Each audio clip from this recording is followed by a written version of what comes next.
The universe, it loves a hierarchy. The Galactic Council sat in their floating obsidian chambers, looking down at us from their golden thrones. To them, humanity was a joke. A primitive, squishy species from a backwater dirtball. They mocked Earth. Right to our faces. The Valari Prime Minister, this 7-foot-tall insectoid elite, actually laughed through his vocalizer. A wet, rhythmic clicking sound. He stood before the assembly and stripped Earth of our mining rights in the Orion sector. He called our fleet total junk and said our territory was nothing but prime real estate waiting for a real empire to claim it. The entire chamber erupted into mocking cheers. They thought we were weak because we didn't roar. They thought our diplomatic patience was just a sign of fear. But nobody ever explained human nature to the council. Our ambassador, an old, tired diplomat named Miller, didn't scream. He didn't slam his fists on the mahogany desk. His hands, well, they were shaking, but not from fear. It was pure, concentrated rage. He slowly closed his leather datapad, stood up on 2 knees, and looked the Valari Prime Minister dead in his multifaceted eyes. "You think our kindness is a weakness," Miller whispered. His voice was cracked like dry leather, but it did not shake. "You think because we sign your papers, we've forgotten how to fight." He didn't wait for a response. He reached into his pocket and pulled out an old, analog encryption key. A primitive mechanical tool. He didn't beg for mediation. He didn't slide into the mud. Instead, well, nobody expected what happened next. Miller pressed the master override.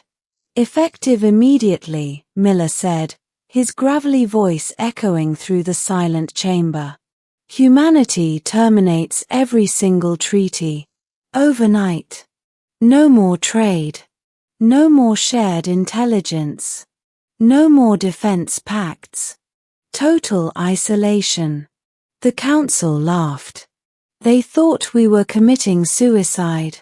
The Valari Prime Minister mocked us one last time, telling us to walk away before they crushed us. But alien logic only looks at spreadsheets. They only understand numbers. Human logic. When you humiliate us, when you push us past our breaking point, we stop thinking about survival. We think about spite. We think about making the other guy pay. Within 6 hours of the announcement, the council's economy collapsed. They forgot that human automated freighters supplied 80% of their medical oxygen.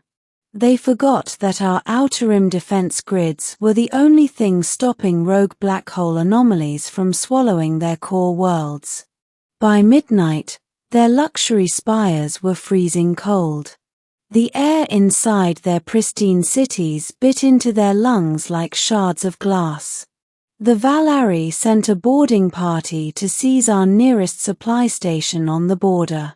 They blew the airlocks, expecting an easy takeover. But when they stepped onto the command deck, they didn't find a surrendered crew. They found Miller's old security team. The blast from our manually ruptured hydrogen lines suffocated the boarding party instantly. It collapsed their lungs before they could even draw their plasma rifles. The giant alien soldiers toppled into the ash like chopped oaks.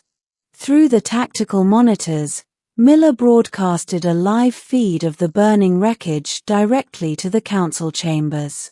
He was coughing roughly, his uniform torn, but he stood tall. All caps for emphasis can't describe the absolute panic that gripped the galaxy right then.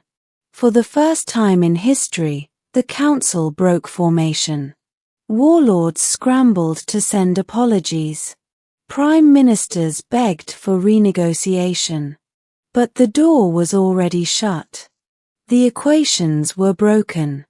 The galaxy thinks we're fragile because our bones snap under pressure and we bleed when we're cut. They see our diplomatic smiles and they assume it's fear. But they forget that fear is exactly what makes us so damn dangerous.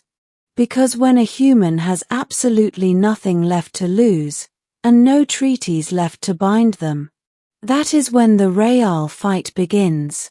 So, next time you think about mocking Earth, don't tell us to negotiate. Just run.